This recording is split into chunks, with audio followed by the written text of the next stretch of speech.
Amén y amén. Si tienes tu celular encendido, te voy a pedir que lo apagues y nos vamos a ir al libro de Hechos. Hechos capítulo 12. Hechos capítulo 12.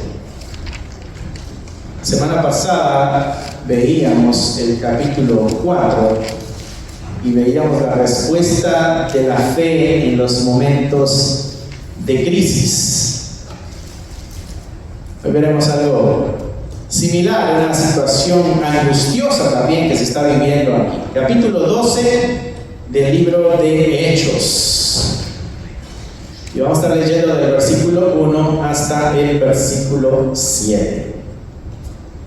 Cuando tengas ahí la cita, me dices amén, para que lo leamos todos juntos. ¿Ya estamos ahí? Hechos capítulo 12. Hechos capítulo 12, versículo 1 al 7. Y la palabra del Señor dice así: en aquel mismo tiempo el rey Herodes echó mano a algunos de la iglesia para matarles, hasta la persecución al rojo vivo, ¿no? Y mató a espada a Jacobo, que era el hermano de Juan. Y viendo que esto había agradado a los judíos, procedió a prender también a Pedro. Eran entonces los días de los panes sin levadura. Y habiéndole tomado preso, le puso en la cárcel, y entregándole a 4 grupos de 4 soldados cada uno, para que le custodiase, y se proponía sacarle al pueblo después de la Pascua. A los judíos les agradó que matara a uno de los 12, y ahora tiene planeado sacar a Pedro también, y vamos a darle cuello, porque parece que a la gente le gustó la violencia. Y dice que se proponía hacerlo después de la Pascua. Versículo 5. Así que Pedro estaba custodiado en la cárcel, pero, y ahí hay un pero, y esos son los peros bonitos de la Escritura. Hay un plan que tiene Herodes, hay un proceso que lleva Herodes, hay una persecución que está viviendo la iglesia, pero, dice el escritor, aquí hay algo que sucede acá que cambia la dirección de la historia. Dice, pero la iglesia hacía sin cesar oración a Dios por él. La gran diferencia de una comunidad que está orando a Dios para que Dios obre. Hay algo que sucede en la unión de una comunidad de fe en un ruego a Dios.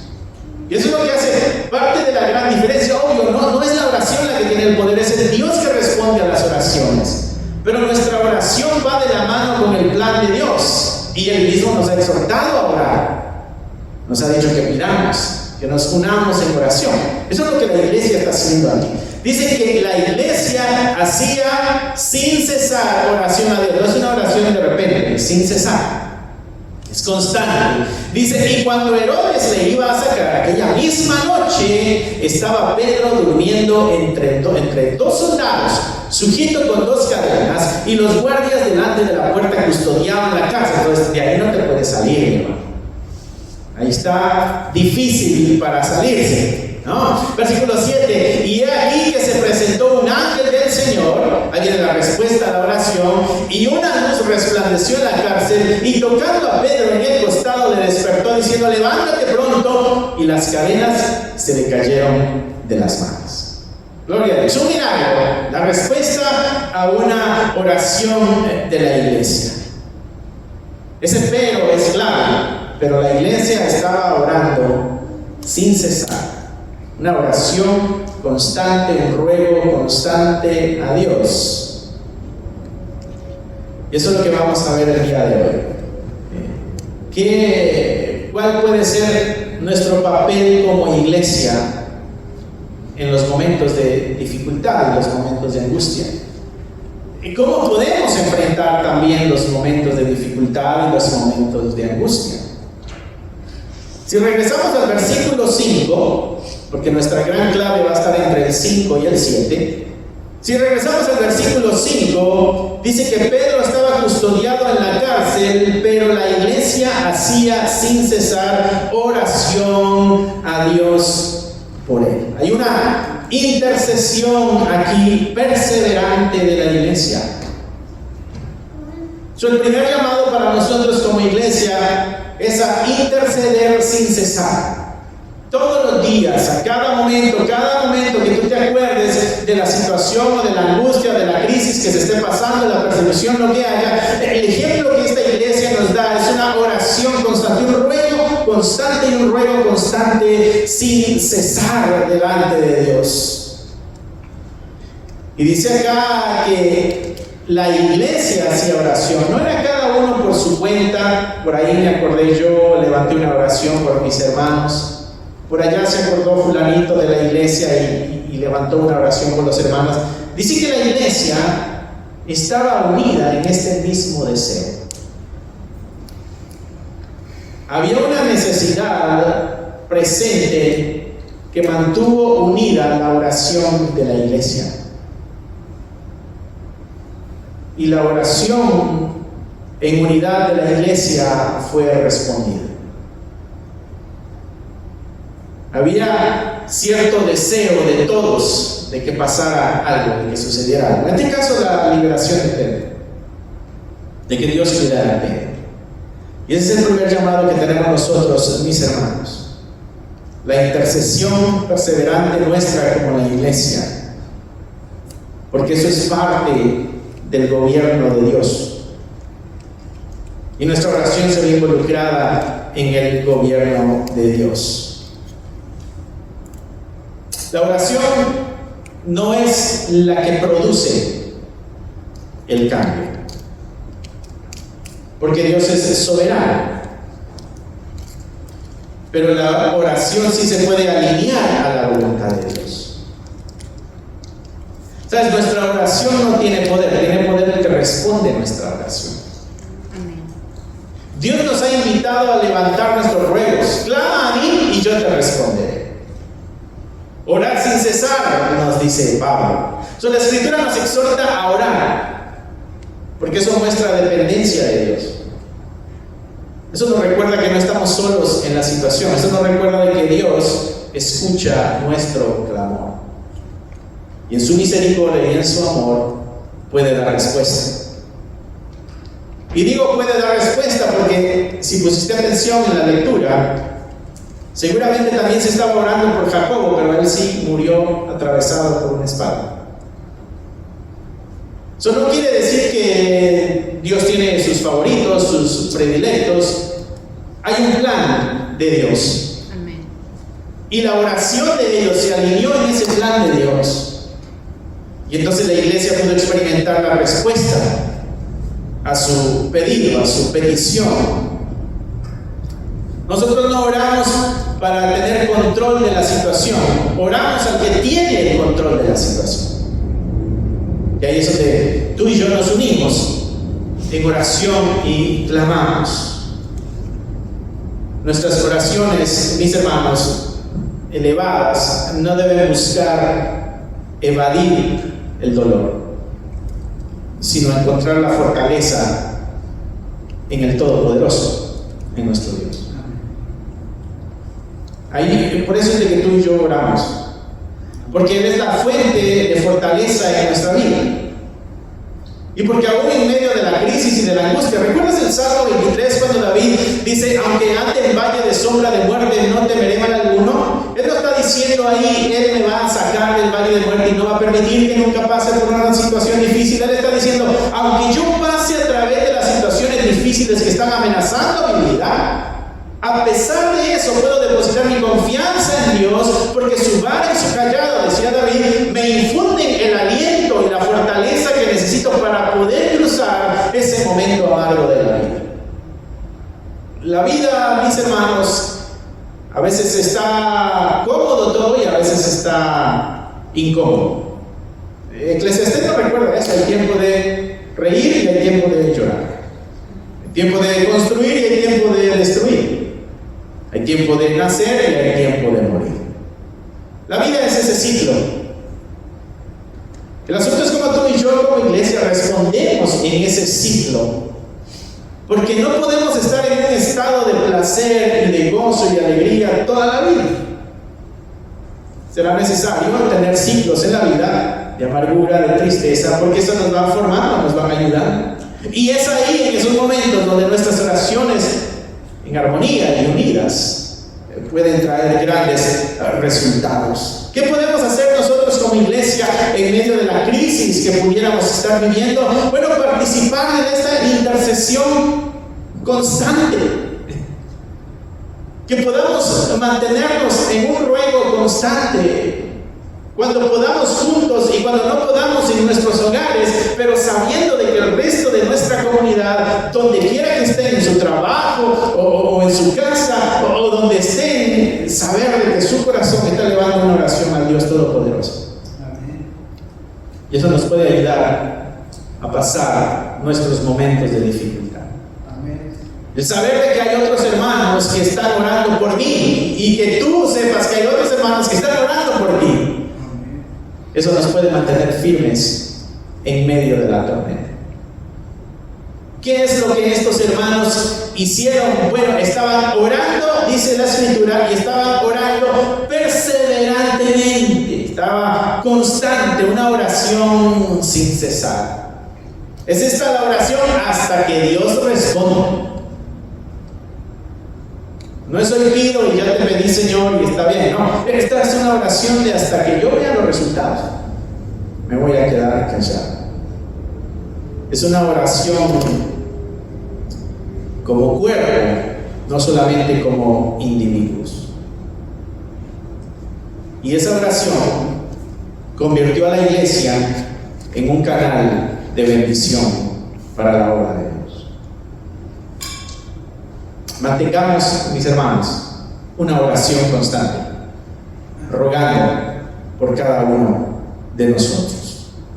Versículo 6 se pone más interesante el asunto. ¿Recuerdas? Pedro está preso. ¿Y cuál es el plan para Pedro matarlo? Es quitarle la vida, es quitarle la existencia. ¿Recuerdas que ya los habían amenazado? Si van a seguir hablando ustedes en el nombre de Jesús, los vamos a matar. Y ellos levantaron una oración y dijeron: Dios mío, danos fuerza para que nosotros no nos callemos, que esto no nos asuste y nos detenga. Y pidieron valor a Dios y Dios les dio valor. Eso lo vimos la semana pasada en el capítulo 4 de ellos. Ahora en el capítulo 12 está preso Pedro. Y ahora sí, claramente el escritor nos ha dicho cuál es el destino de Pedro. Pedro va a morir. Va a pasar la Pascua. Cuando terminen las fiestas, acabamos con Pedro. Ese es el plan.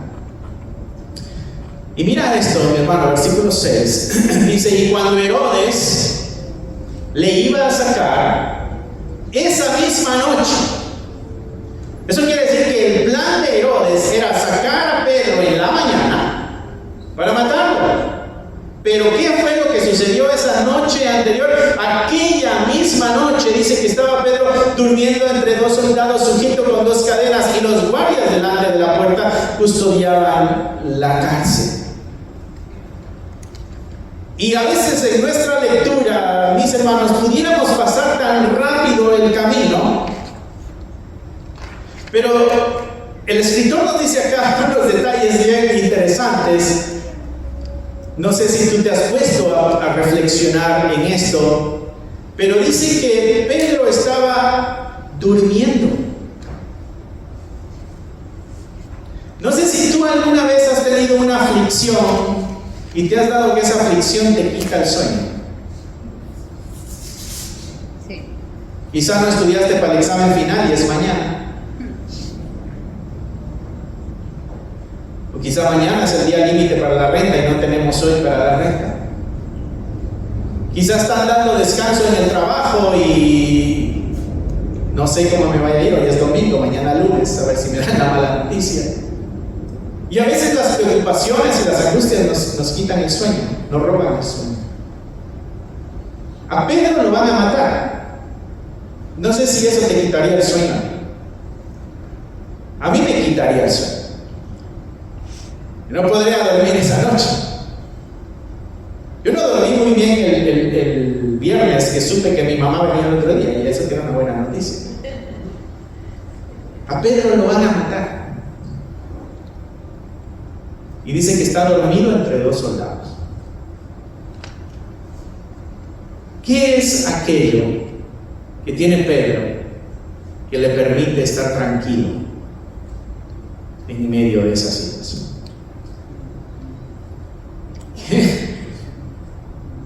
¿Será que no tiene sentimientos? ¿Será que no tiene emociones el Pedro? ¿Qué es lo que tiene Pedro? ¿Qué es lo que pasa con Pedro? O mejor dicho, ¿qué es lo que pasa con la iglesia?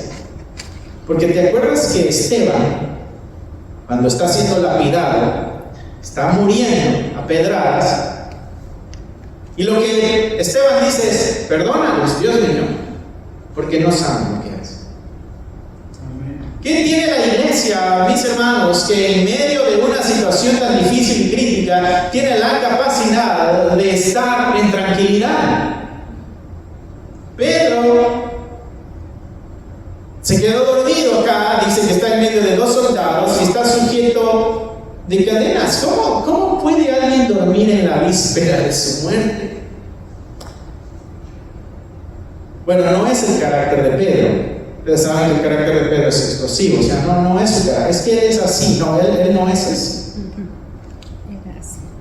Pero él ha llegado a una relación y a un conocimiento de Dios. Hay algo que Jesucristo le dijo a Pedro allá en Juan capítulo 21, versículo 18 al 19. Este es el Cristo resucitado. Este es aquel evento cuando Jesucristo le dice a Pedro: Pedro, ¿me amas? ¿Recuerdas esa escena? 3 veces le pregunta a Pedro. Bueno, hay algo que Jesucristo le dice ahí a Pedro en el versículo 18 de Juan capítulo 21. Dice: de cierto te digo, cuando eras más joven, Pedro, te ceñías, o sea, tú como que te vestías, tú te alistabas, tú te preparabas, ¿no? Y tú ibas a donde tú querías. Pedro, cuando estabas más joven, tú hacías tu voluntad. Dice: mas cuando ya seas viejo, extenderás tus manos y otro es el que te va a ceñir y otro te va a llevar a donde no quieras.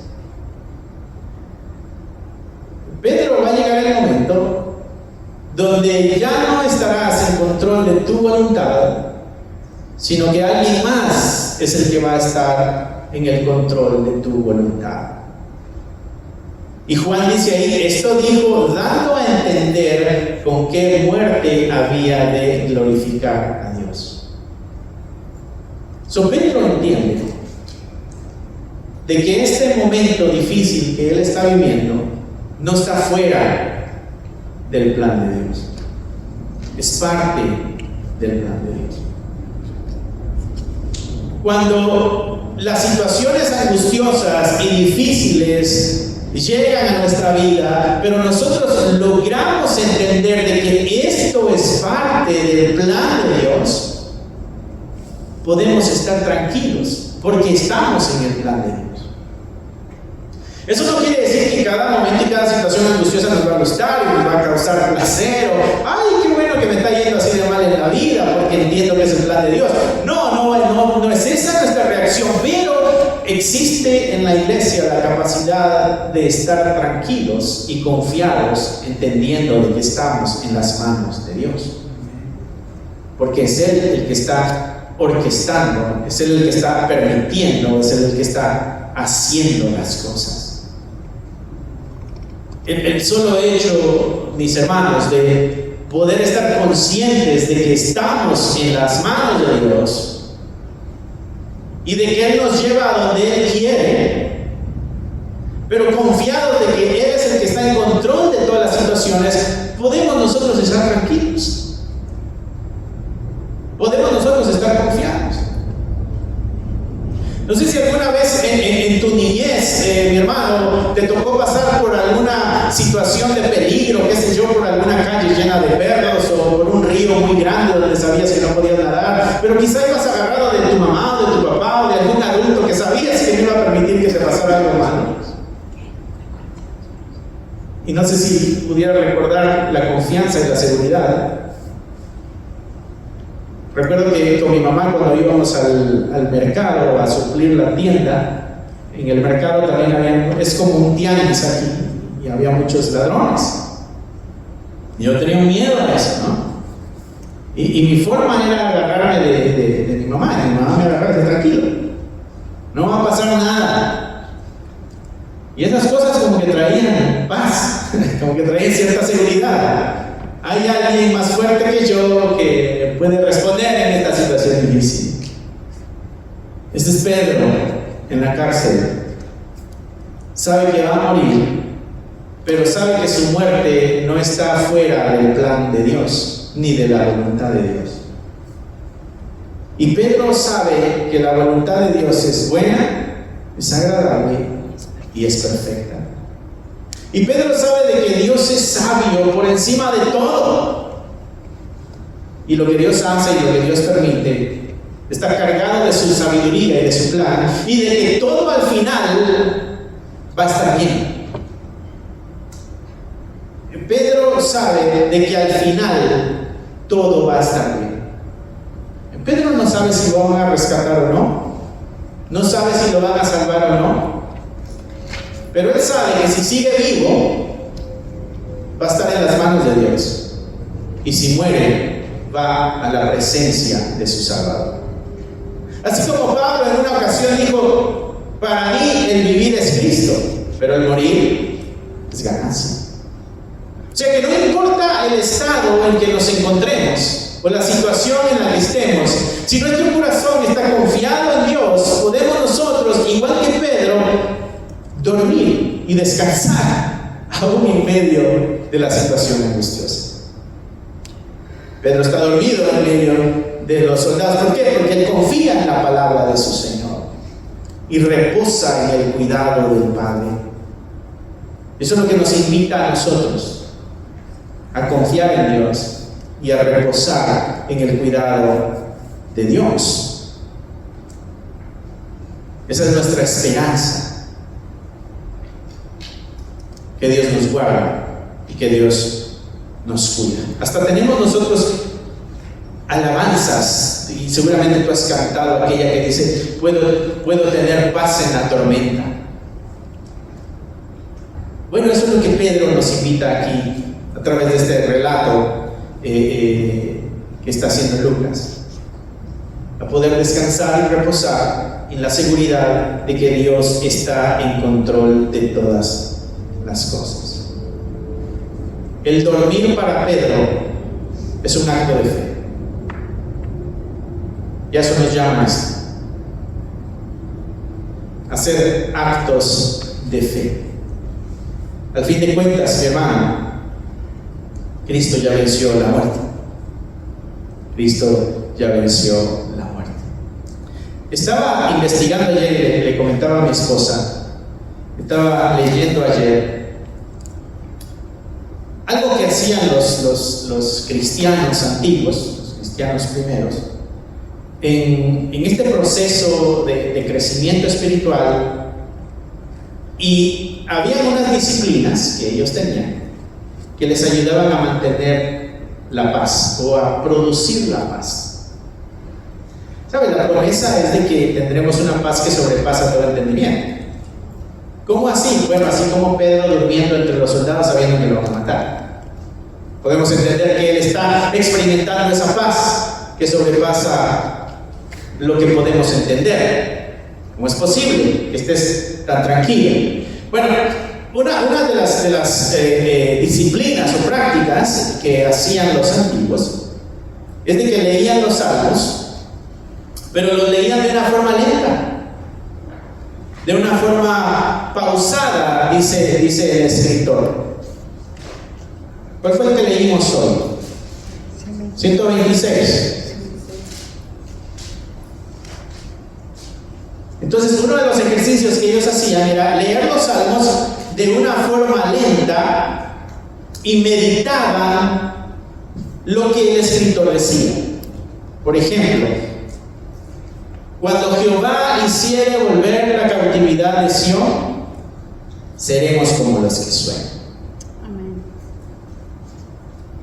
Y hacían, dice lo que estaba leyendo, hacían pausas y se detenían a reflexionar de que Dios va a hacer volver la cautividad tarde o temprano. En cualquier momento Dios va a quitar la cautividad. Y hacían las lecturas lentas y meditaban en las palabras. Entonces nuestra boca se va a llenar de risa. Y quizás podrían imaginar aquel momento, ¿no? Cuando estuvieran en libertad y hubiera gozo otra vez. Pero esas prácticas hacían que su alma y su corazón fueran tranquilizándose y fueran alineándose al salmo, fueran alineándose a la lectura. Después de esa práctica iba un momento de oración,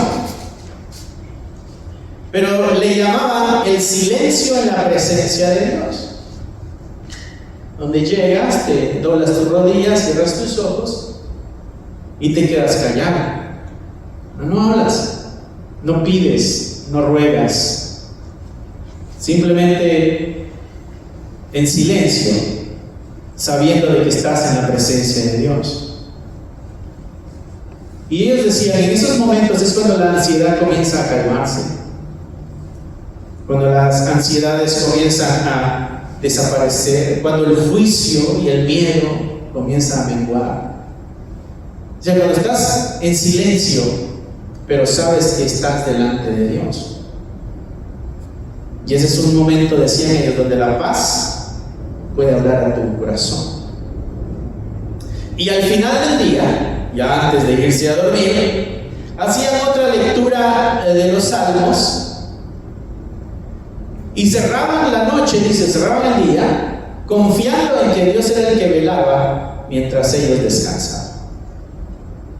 Y entonces cuando esas cosas se convierten en una práctica, en una disciplina, llega el momento en que puedes controlar la angustia, la ansiedad, la desesperación, el miedo, la presión, y llegas a estar calmado y confiado en Dios.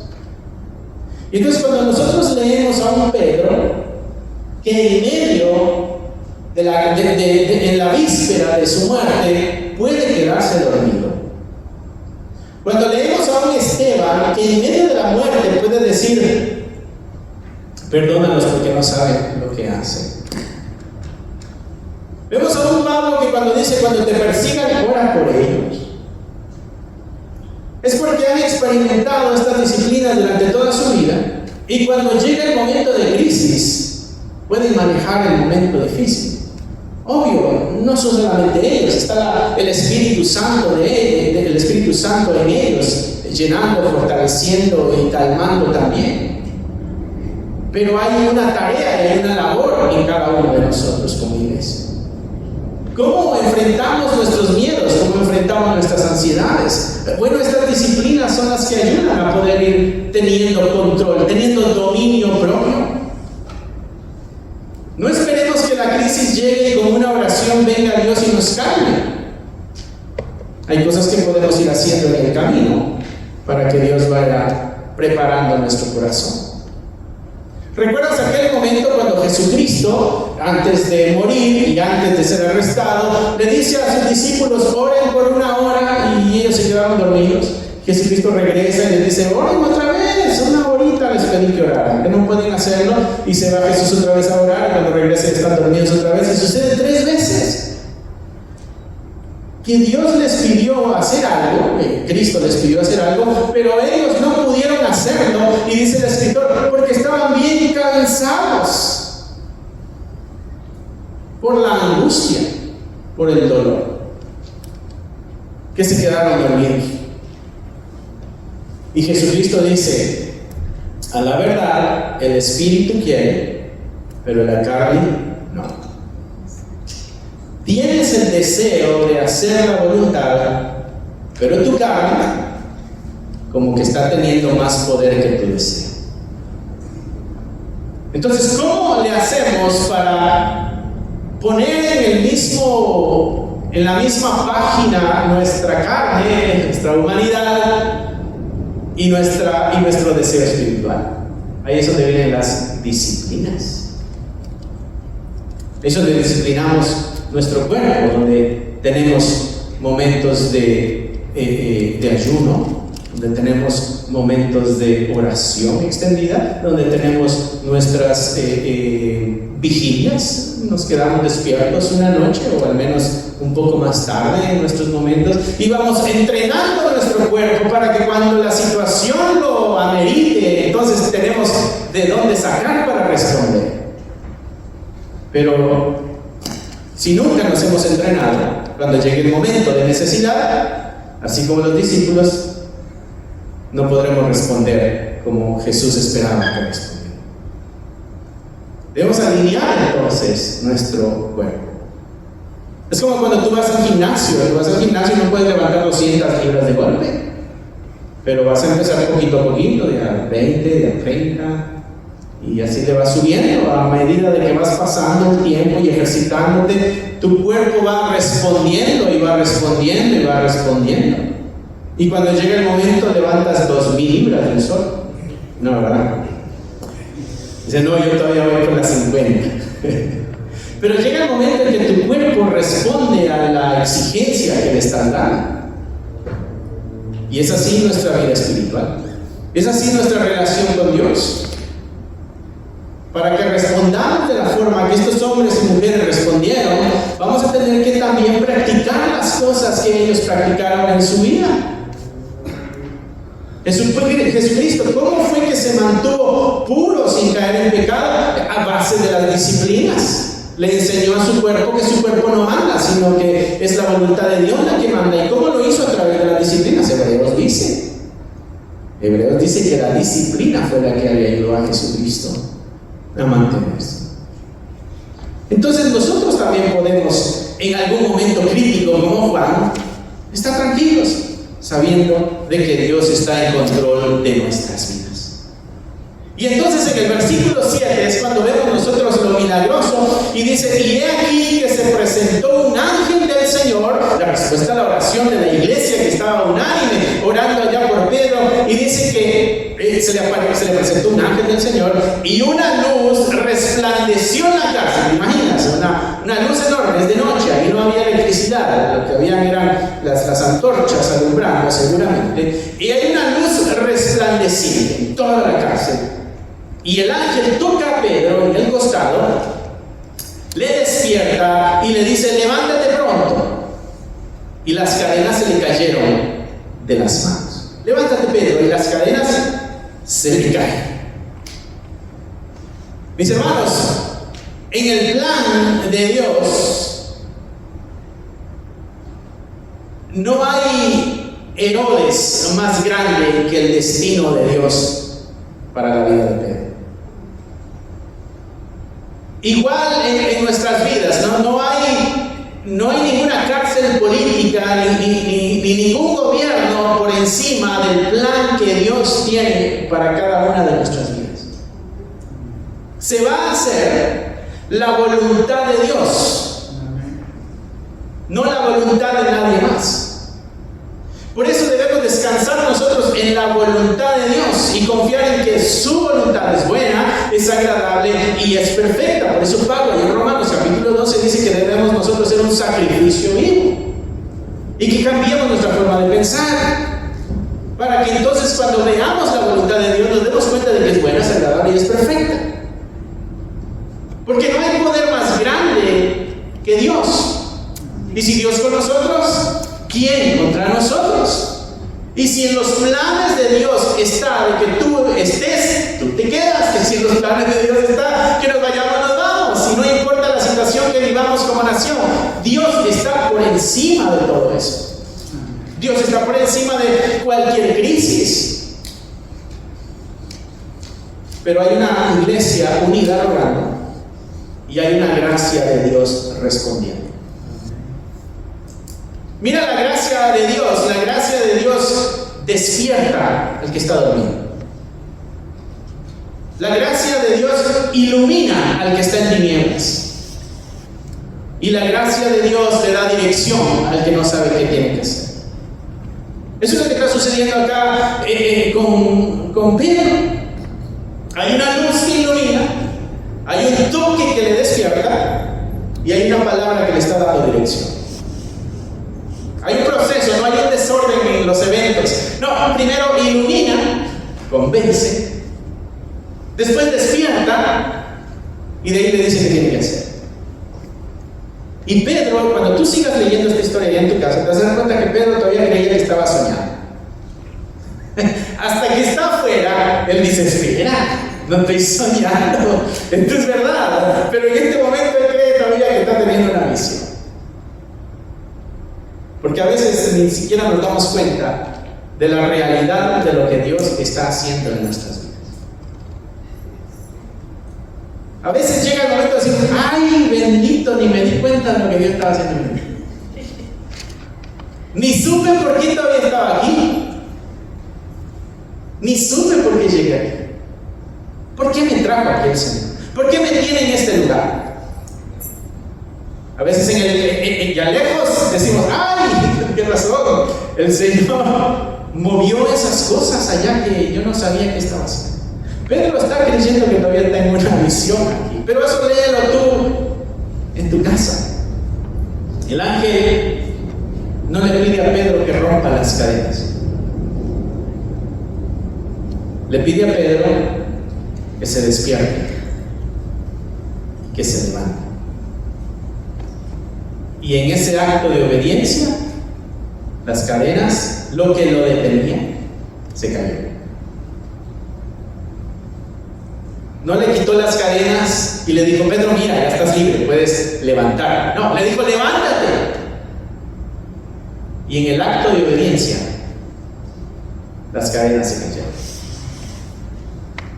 En el acto de obediencia a la palabra que venía de Dios, lo que detenía a Pedro se cayó y no lo pudo detener más. La obediencia, mi hermano, es clave. La obediencia es clave. Y muchos, mis hermanos, quizás estamos en cadenas porque seguimos un poco dormidos. Necesitamos despertar para poder avanzar.